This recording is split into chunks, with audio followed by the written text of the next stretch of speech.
So we are, what, this is the 5th show? Mm-hmm. 5th time we've played on this tour. Yeah, it's been great so far. We couldn't really ask for anything better or anything more, you know, like both bands are great, both have kind of like their own fan base, which collectively the whole package as a tour just works so well together, and you know, kids are lining up from like 4 o'clock onwards kind of thing. That's so crazy. You know, they're super excited to see everybody, and yeah, I mean, for us it's our first tour. We've played around like Southern California and been to Vegas a couple times, but yeah, for us it's our first time really kind of venturing out. So it's been really awesome to have such welcoming crowds. We hadn't seen Swimmers live either, but you're right. I think it is for our band to be on the bill. It is a mix between Interrupters and Swimmers, and they do a load of covers, and they're going through different covers in soundcheck, and it's everything that's completely up our street. So like all their influences are like the kind of stuff we like. Like they're doing an Oasis cover, they do an Exploding Hearts cover, Husker Du. They even cover the Clash version of Police on My Back, which we're doing at the moment as well. So yeah. we're definitely getting along with those kids, Right man. on. Did you guys play that? You guys cover that at the Descendants show at the Palladium? We did. Okay. We did. We I remember actually- you guys covered Before that, we actually covered Silly Girl, so we thought we'd push that to the side for the Descendants show. Yeah. Maybe play something else. We didn't want to be those guys. Yeah, But yeah. that was only our second show, so to play with Descendants at the Palladium, especially for our second show ever, was just insane. I mean, a show that I was just blown away to play was supporting Jesus and Mary Chain. It was a bit of a like private like side show from their LA shows in Long Beach at Alex's bar. So it was just us and them. So I mean, you know, we were both born in England, so a band like Jesus and Mary Chain is so just such a groundbreaking band, you know. So for us to end up here and then end up playing with them at a little place in Long Beach, you know, 25 years after listening to them, you know, or discovering them is pretty huge. So, Yeah. I think all the bands that we've played with in general is just been, well, we've had nothing but great opportunities as a band. So like we've been opening for, I mean, our second show we got to open for Descendants, and that was just like, me and Dan are just huge Descendants and all fans, and anything in that kind of family tree we love. So that was huge, and then there's been like Rise Against shows with Dreamcar, TSOL, Tiger Army, now Interrupters and Swimmers. There's been nothing but great shows and great opportunities for us, so we're really, really grateful. Yeah, it's called Heart and Skull Records, and it was primarily just a label that put out the Alkaline Trio kind of family of music, right? So it's like Matt stuff and Dan stuff.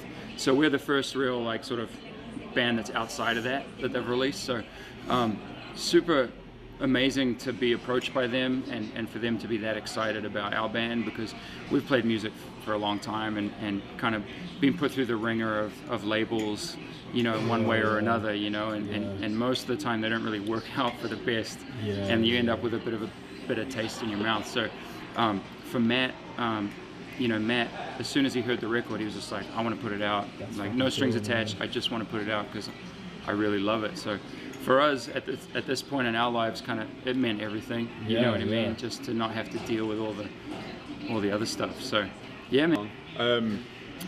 New video's called Troublemaker. For the song Troublemaker, which is the second track on our debut album. We basically had another really great opportunity. A friend of mine, Scott Parker, works for the Foo Fighters private recording studio, Studio 606 in LA, and he's tried his hand at directing videos before, but he just wanted to kind of get into it a little deeper, and he came to a show of ours, and then not long after that just reached out to me and said, how do you feel about doing a video? And we were just like, okay, cool. So we got talking about it, and Scott had this whole idea of the kind of iconic clashing of youth cultures of like mods and rockers, obviously, so back in England, and kind of tying that thing into it. So yeah, that's kind of about how we started it, and we shot it at Studio 606, and Scott took care of a lot of stuff, and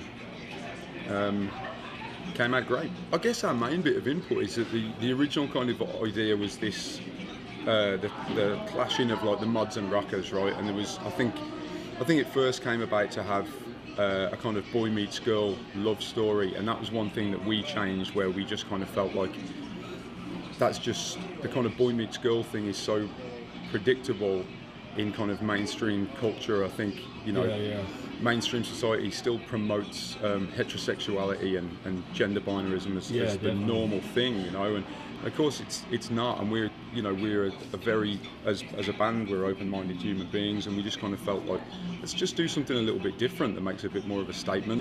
Well, it's an accurate representation of the broader scale of music, right? Like you can't exclude anybody, and if we had the chance to maybe make a difference in the way that we did in the video, of course we're always going to jump at it. You know, we'd rather do that than play it safe and just go the other way and have people be like, oh yeah, that's cool, boy meets girl, that happens every day, but you know, we just thought let's make it boy meets boy, you know, and just change it up. And it's like, it's not that we're not going for anything shocking or trying to make some like huge statement. Just trying to do something different. It's more that it's just reality, you know. I've got all kinds of different friends, different sexuality, and it's like, we're just, as a punk band, those kind of things should be challenged, where we're just like, do we want to make this boy meets girl? It's a bit predictable. Let's just make things a bit more real, you know. That's awesome, man. Yeah. We're actually playing here in 2 weeks with Bayside, us and them. Yeah, so November 3rd. Which will be cool. Nice to come back so soon. Yeah. And then I think the next one we're looking forward to is the New Year's Eve show in San Diego with Alkaline Trio and Rocket from the Crypt. Cool. Which will be, that'll be strong, man. Be a big one. Yeah, that's gonna be big. Yeah. Let me know if I get a photo pass for that. Yeah, of course. Do you guys hang out in San Diego a lot, or? Not as much as I'd like to. You know. Not a whole lot. Yeah. Nah. I don't know if you guys are like beer guys or whatever. No? No, we're not. Never mind then, man. I was saying, dude, I'll take you guys out to a couple of breweries down there.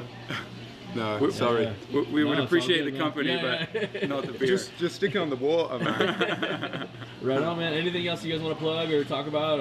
Album, you know, like talk about your album.